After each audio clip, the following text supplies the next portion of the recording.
Let us transition into the next process. So when we think about our clot formation, we had our vasoconstriction in response to the injury. That was quickly followed by a platelet plug formation. That was then initiating the clotting cascade. Clotting cascade can be initiated by that negative charge collagen at the injury or by tissue factor being released from the subendothelial matrix. We form a fibrin clot in and amongst the platelet plug to allow for a clot solidification. And now that the clot is solidified, we turn to fibrinolysis. Fibrinolysis is the process in which we break down a clot. So no longer do we need that clot, we're allowing for healing, then that clot will be lysed through fibrinolysis or thrombolysis. So up to this point, we've talked about the formation of the clot. We had vasoconstriction and platelet plug formation, followed by the fibrin strand formation through the coagulation cascade, and all of that was rapidly trying to stop the blood flow and plug up the vessel injury so that the vessel can heal. In response to that vessel healing, we also trigger fibrinolysis. So fibrinolysis is the process by which we break down the clot. This is part of the checks and balances in hemostasis so that we do not overclot the system and that we do allow for return of normal blood flow once the injury has resolved. So once the injured vessel is healed, fibrinolysis will remove that clot. It is the breakdown of the clot in order to restore that normal, healthy blood flow through the area. One of the main components in fibrinolysis is the circulating zymogen plasminogen.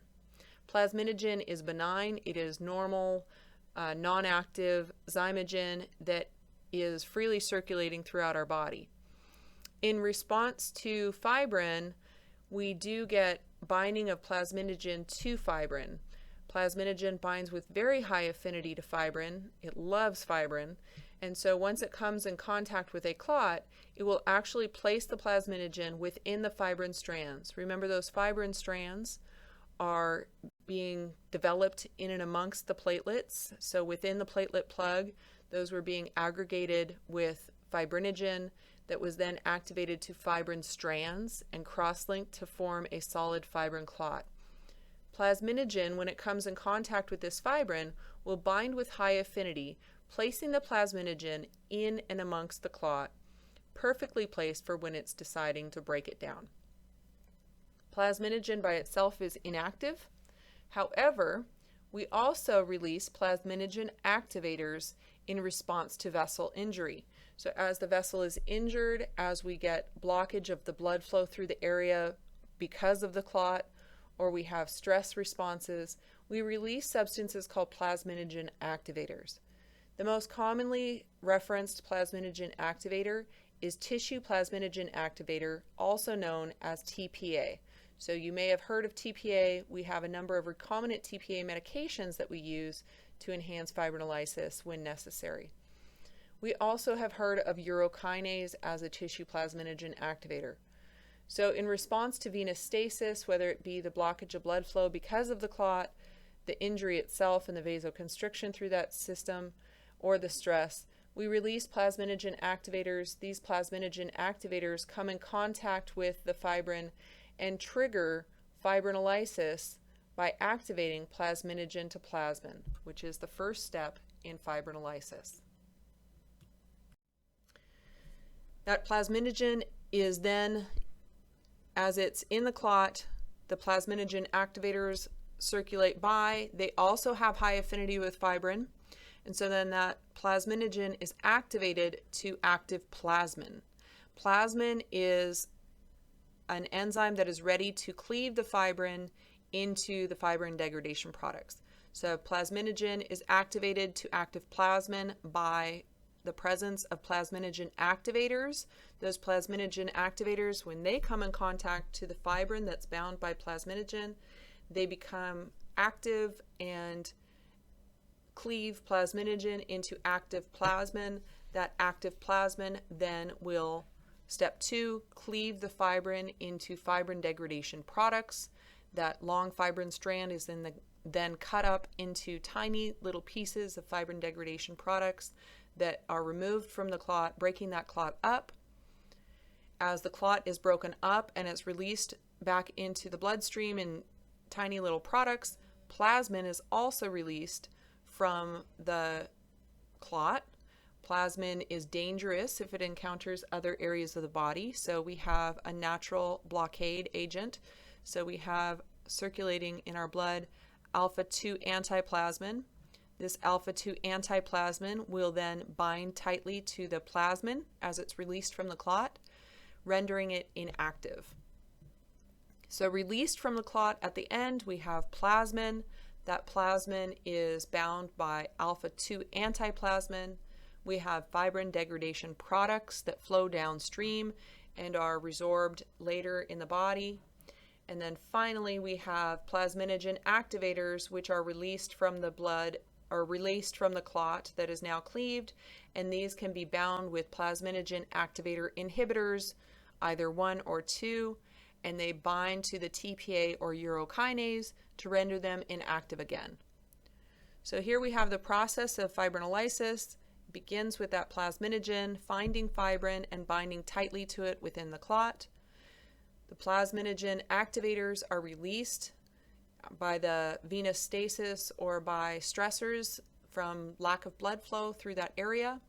So that TPA or urokinase will come in contact with fibrin and activate our plasminogen to active plasmin. That active plasmin will cleave the fibrin strands into fibrin degradation products. Those fibrin degradation products are released into the bloodstream to be degraded in other ways. They get absorbed and eaten up by macrophages downstream.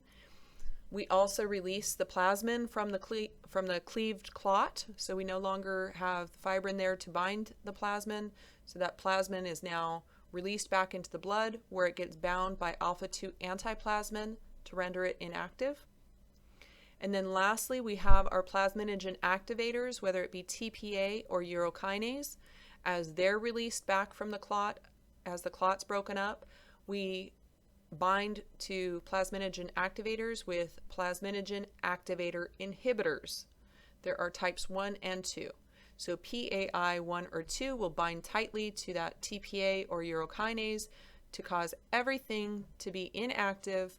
We now have fibrin degradation products that will be resolved later down in the circulatory system. We have plasminogen and that is bound with alpha-2 antiplasmin, and we have TPA or urokinase that are bound by PAI 1 or 2. This is what it looks like in cellular form. So we have the nice tightly bound fibrin strands that are being produced within the platelet plug. So they have solidly created a clot. That plasminogen is bound tightly to fibrin within the clot, but plasminogen is not activated in the clot until we get the release of TPA. TPA or urokinase will activate in the presence of fibrin, will activate plasminogen to active plasmin. That plasmin will cleave the clot into fibrin degradation products. After the clot has been resolved, the plasmin will be released back into the circulatory system, where it will be inhibited and bound up by alpha-2 antiplasmin. And the TPA or urokinase will be released back into the circulatory system, where it will be inhibited by our plasminogen activator inhibitors. We have PAI 1 and 2 over here. So that is following the cleaving of that clot. So when we cleave the clot, we get fibrin degradation products released. We get FDPs. We also get our plasmin released, where it can be bound and inhibited by our alpha-2 antiplasmin, and we get our TPA released, where it can be bound with plasminogen activator inhibitors.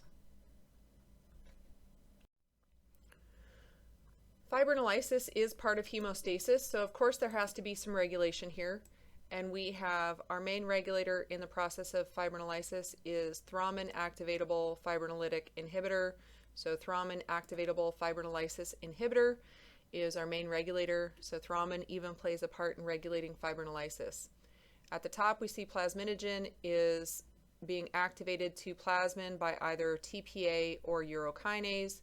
That active plasmin then breaks down fibrin into fibrin degradation products. Those fibrin degradation products are released from the clot as it's being broken up.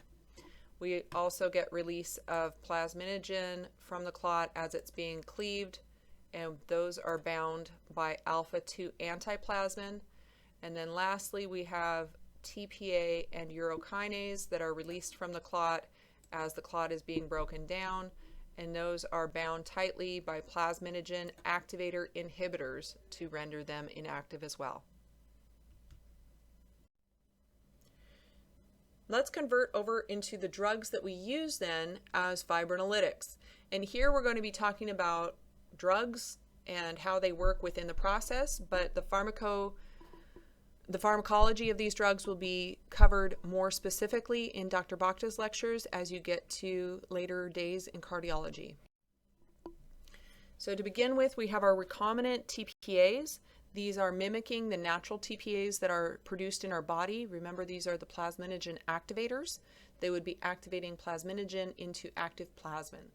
So we have 3 drugs that are recombinant TPAs that are readily available on the US market. We have Antiplatelets, branded as Activase, Retiplase, branded as Retivase, and Tenecteplase, which is branded as TNKase. We also used to have streptokinase, but it's no longer available in the US market, and we do still have urokinase available. Here is a list of contraindications to receiving thrombolytic therapy. It's important that you understand most of these are common sense, but there is timing associated with a few of these. So anyone who's had an invasive procedure, whether that be surgery, severe trauma, or a biopsy within the past 10 days would be absolute contraindication from receiving fibrinolytic therapy. If they've had a GI bleed within 3 months, history of hypertensive crisis, pre-existing bleeding disorder, a cerebrovascular accident, aortic dissection, or acute pericarditis, these would all be absolute contraindications from receiving fibrinolytic pharmacotherapy. Of course, the doctor always has in their preference to not administer fibrinolytic therapy based on other reason.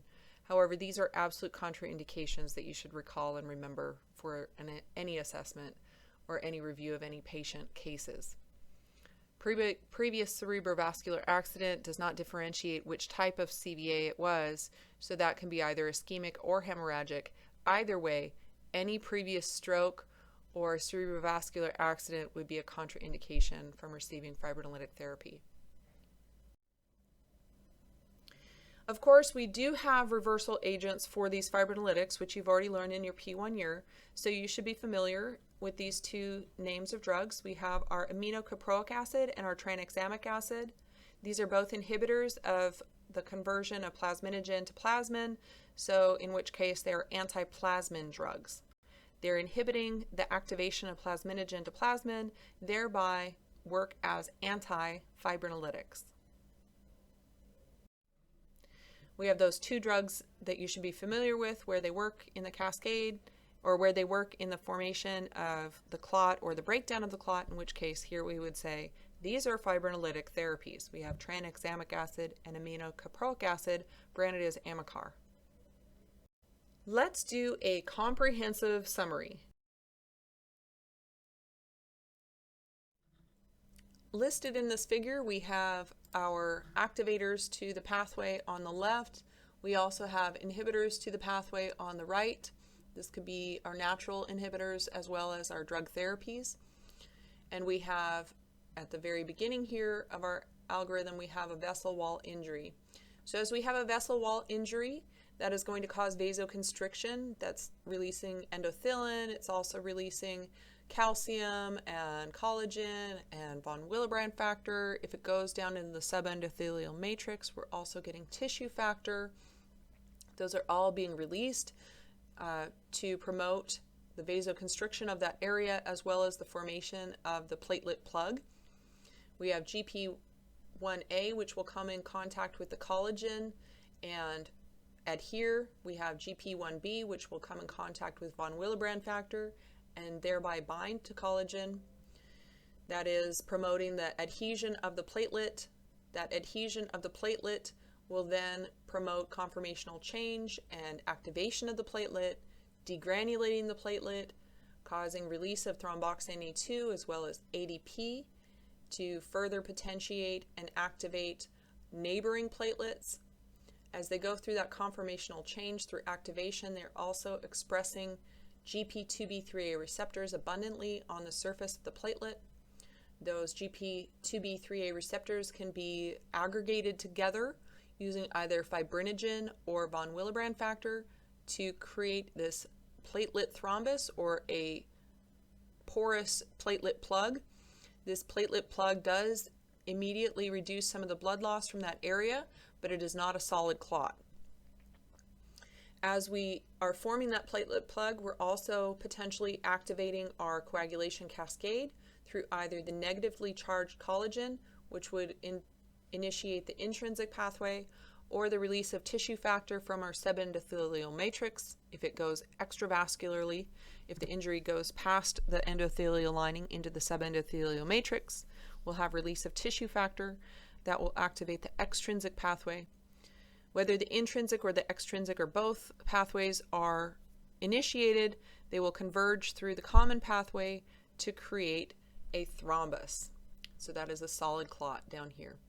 We have a number of factors which will potentiate this platelet or this coagulation cascade. So we have even more factors than are listed here. We have tissue factor and negatively charged collagen will initiate the pathways, as well as all the factors that go into promoting the cascade. And then on the right here, we have some of our natural anticoagulants, which is our antithrombin. Our antithrombin 3 can potentially inactivate factors 12, 11, 9, 10, and 2. So these antithrombins are naturally occurring in our body that are potentiated by our naturally occurring heparin. In this case, we also have drug therapies, so all of our heparin-like products will potentiate the activity of antithrombin, making antithrombin either selective or non-selective for factors 2A and 10A. We have in our heparin classes unfractionated heparin, which will cause antithrombin to bind to either 2A or 10A. We have our low molecular weight heparins, enoxaparin Lovenox, dalteparin Fragmin, and tinzaparin Inohep, which will potentiate the antithrombin activity against factors 2A, or 2A potentially, but more potently 10A. So we have big 10A, little bit of 2A, inhibited by our low molecular weight heparins. And we have our newest synthetic pentasaccharide branded as Arixtra. So fondaparinux, branded as Arixtra, will potentiate the antithrombin 3, making it exclusively active against factor 10A. But again, these are all working through antithrombin or natural anticoagulant. In high concentrations of thrombin, we also get release of thrombomodulin, or we get binding of thrombin to thrombomodulin. That thrombomodulin thrombin complex will activate protein C in the presence of protein S and calcium to form that APC complex. That APC complex will bind to factors 5A and 8A, rendering them inactive. We also have direct anti-factor 10A medications. There are 3 in class at this time. These work directly by binding to factor 10A, rendering that part of the cascade inactive. Included in this list of drugs are rivaroxaban, branded as Xarelto, apixaban, branded as Eliquis, and edoxaban, branded as Savesa. Finally, we have vitamin K antagonist drugs. These are working to work against the formation of factors 2, 7, 9, 10, protein CNS. We can commonly refer to those as 1972 or SNOT, and that helps us to understand the half-lives of those different substances that are affected by our vitamin K antagonist warfarin or Coumadin. These are all working. Vitamin K antagonists are also working directly against thrombin, indirectly against thrombin through our vitamin K epoxide reductase enzyme, but most directly we have our direct thrombin inhibitors. There are 3 drugs that you learned about or recall from our material of review today. We have our dabigatran, branded as Pradaxa, is our orally available DTI. We also had our Gatraban and our bivalirudin that were also presented as IV formulations of direct thrombin inhibitors. Our Gatraban is very important when we talk about the process of HIT and how to manage a HIT positive patient, a heparin-induced thrombocytopenic patient. As we get the thrombus forming, we have factor 13A cross-linking that fibrin into a solid fibrin clot. That solid fibrin clot is formed in and amongst the platelets to solidify the platelet plug into a solid clot. Of course, that's also potentiating the activity of fibrinolysis. So as we're forming the clot down this way, we're also activating fibrinolysis. Fibrinolysis is mainly contributed by plasminogen, which is free circulating in the blood. That plasminogen is bound tightly to fibrin, which is only available in that clot. That plasminogen binds to fibrin. Tissue plasminogen activators are released in the cause of or in the presence of that stress or the venous stasis, the pooling of the blood surrounding the clot. Will release tissue plasminogen activators, that's TPA or urokinase. We also have drug therapies, which are recombinant TPAs, alteplase, reteplase, tenecteplase, which will mimic the TPA that we naturally produce. And we also have urokinase, which is available in the US market to work as a TPA inhibitor or TPA stimulator, TPA drug. We have fibrinolysis occurs when plasminogen is activated to active plasmin by these TPA or urokinase substances that causes the breakdown of fibrin into fibrin degradation products. As the clot is released from that area, broken down and released and degraded in that area, we also get release of our TPA that will be bound tightly by plasminogen activator inhibitors, either PAI1 or 2. And then we have our plasmin also being released, which is bound tightly with our alpha-2 antiplasmin to render it inactive. And we end up with a recanalization and healing of that vessel. So we get back to our laminar blood flow. Further inhibiting the process of fibrinolysis, we also have a couple drugs that you have learned about that are reversal agents. So we have our aminocaproic acid and our tranexamic acid. Here we have a figure that's depicting the different types of monitoring parameters that we can be using to evaluate our drug therapies. On the left here we have APTT going down through the intrinsic pathway, down through the common pathway, and ending in that fibrin clot. On the right we have our PT, which will then be used to calculate our INR, which is evaluating our extrinsic pathway down to our fibrin clot at the end. We use APTT to monitor and adjust the doses of therapeutic unfractionated heparin. We also talked about APTT or PTT being used to evaluate our Gatraban when we're converting back to our Gatraban in our HIT positive patients. And when we start to use our warfarin therapy, we would use PT calculating an INR. And we know what to shoot for there with our HIT positive patients. So this concludes our review of hemostasis, including our antiplatelet, anticoagulant, and fibrinolytic classes of drugs. You should be familiar with where these drugs are working within the clotting cascade, the platelet plug form, as well as the process of fibrinolysis. You should be familiar with brand and generic names. And you should be familiar with the process that our body goes through for hemostasis, as well as how we can modify that process using our pharmacotherapy. We will hold all dosing questions other than the process of heparin-induced thrombocytopenia. That is very important that you're more familiar with that area of therapy. However, the rest of the therapeutics will cover dosing later on in the cardiology block. So please bring any questions that you have pertaining to this material to class. And I hope to see you well prepared and able to apply this information in the form of active learning, in quizzes, and the like. So have a great day, and we'll see you soon.